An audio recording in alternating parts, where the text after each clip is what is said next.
All right. Whoops, wrong thing. Here we go. So, homework tonight, looking at question 561. 8% of 150.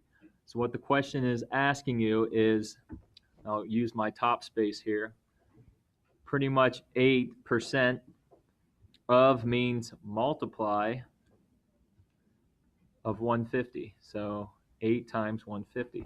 Now, again, 8% is not 8. Am I correct, class? Yeah. All right, there we go. So 8% is actually 8 hundredths, which would be like that, 0.08. So we're going to take that 0.08 and multiply it by 150. All right, so when we're multiplying, we go from right to left. So 8 times 0 is 0. 8 times 5 is 40. Carry our 4 up top. And again, 8 times 1 is 8 plus 4 is 12. Now again, I have a 0 left. So if I multiply 3 more times, I just get a bunch of zeros. So from my decimal place, I have to move 1 to the right, 2 to the right. And when I move to the right, I have to come down here and move to the left, 1 and 2. If I put my decimal here, I have 12 and 0 hundredths, which is the same thing as 12. So there's your answer to the first one. Next, I have 8.5% of 70. So again, could get a little tricky here. I have to write 8.5%. I'm going to write it as a decimal because I like using decimals over fractions. Am I right, Sweeney? Sure, he says. Agrees with me. So I have 0.085 as my decimal because 0.85 would be, anyone know? What would that be as a percent? 0.85.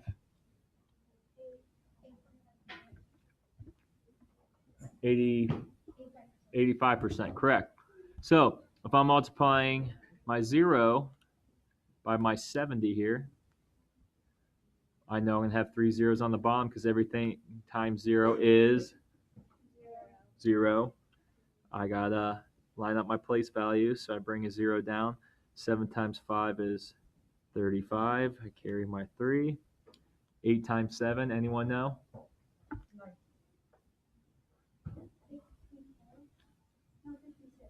56. Plus 3 is 59. Carry my 5.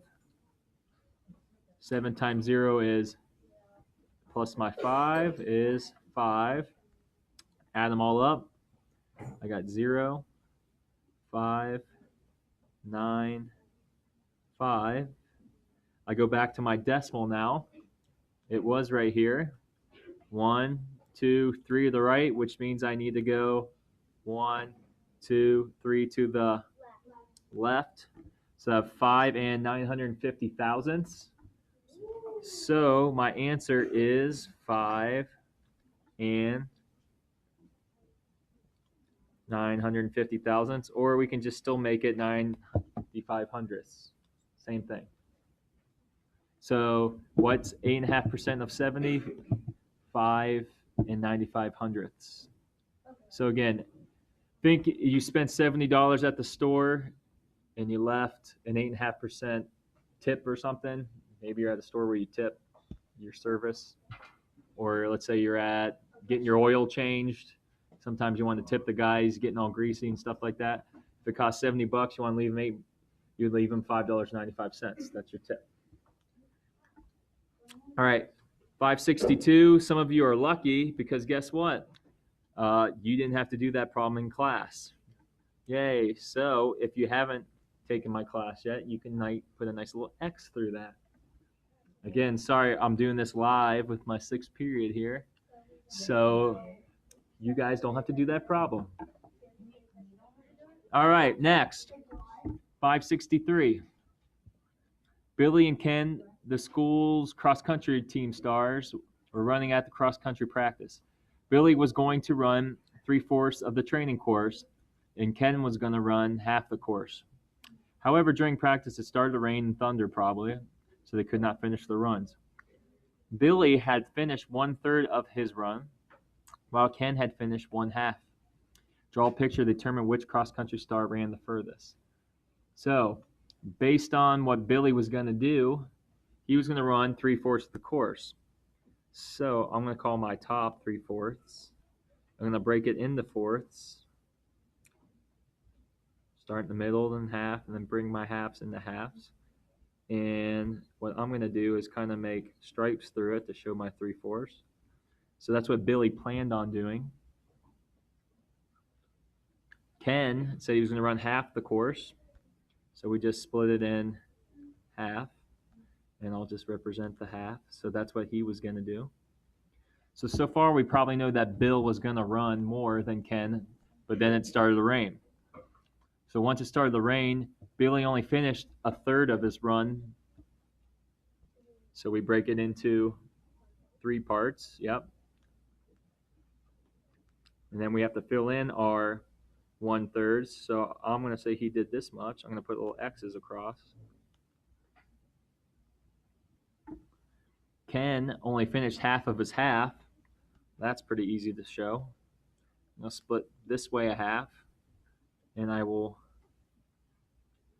draw X's through.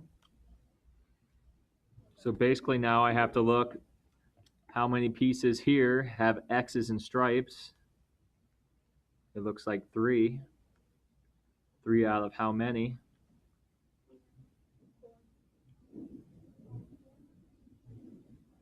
3/12. So he made 3/12. Ken only did 1 out of 4. So if we're trying to convert these 3/12, we can divide each by 3 to get 1 out of 4. So who ran the furthest? They each ran 1/4. So looking at that, they ran the same.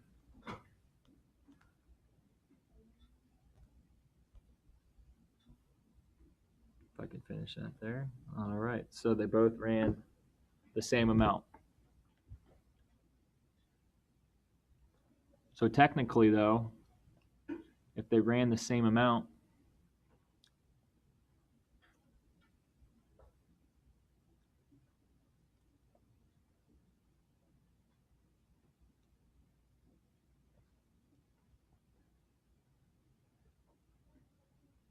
yeah, so same amount. All right. I don't know why I paused there. I kept thinking 1/3 of a half. All right. It's the place where everyone struggles here. Adding and subtracting fractions and mixed numbers. So blowing it up here. First thing you need to do for A and B here is find a common denominator. So for 5, 6, for 6 and 3, we can use what? 6.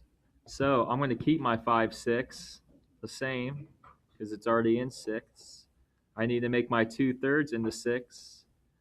3 goes into 6 2 times. So what I do on the bottom, I do on the top. I get 4/6. So we add the numerators, which is on top. 5 plus 4 is 9. We keep the denominator the same. And now we convert it, yes, into a mixed number. How many 6's go into 9? 1. What's left over? 3/6. But then 3/6 can be reduced to, yes, 1 1/2. Good. Next, we have 7/8 and minus 1/2. I think we can use our common denominator as an 8. So we have 7/8 minus 2 goes in 8. How many times? 4. So what we do on the bottom again, we do on the top. So we get 4 on top.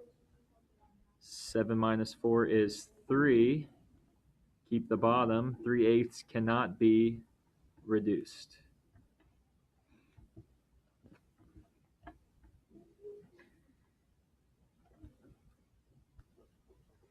All right, 1 2/3 plus 1 1/4. There's two different ways to do this. I'm going to show you two different ways for each one. All right, so coming down here, I'm going to draw it this way. I'm going to take 1 2/3 and change it into an improper fraction.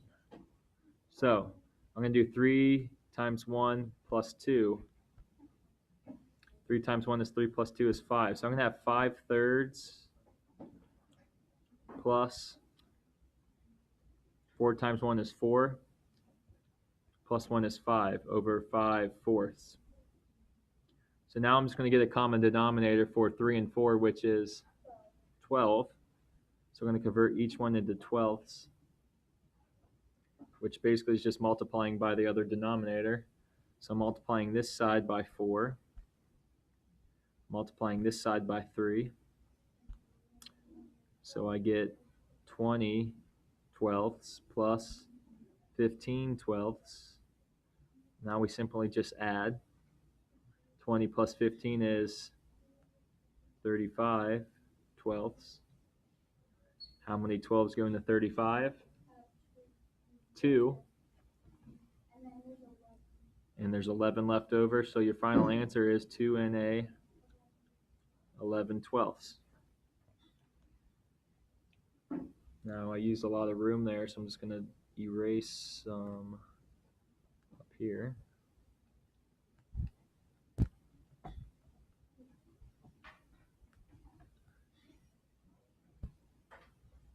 All right, moving to the next one. Now we're subtracting. We can simply just convert my 1/3 into my 1 and my 5/6 in the common denominators. So I'm going to turn my thirds into 6s. So I'm going to keep my 1 and 5/6. And I'm going to change my 1/3 into 2 6s. So I have 1 and 2 6. Now looking across, if I have 2, is there any way I can take 5 away? No. So what I'm going to do is borrow from my 1. So I'm going to take that 1 and get rid of it. We had a similar question on your Chapter 4 test. So I'm going to turn that 1. What is equal to 1? It is 6 over 6. So I add that 6 on top to get 8. So now I have 8/6 minus 5/6, which is 3 over 6. Now I still have my 1. All right. So does anyone know my final answer?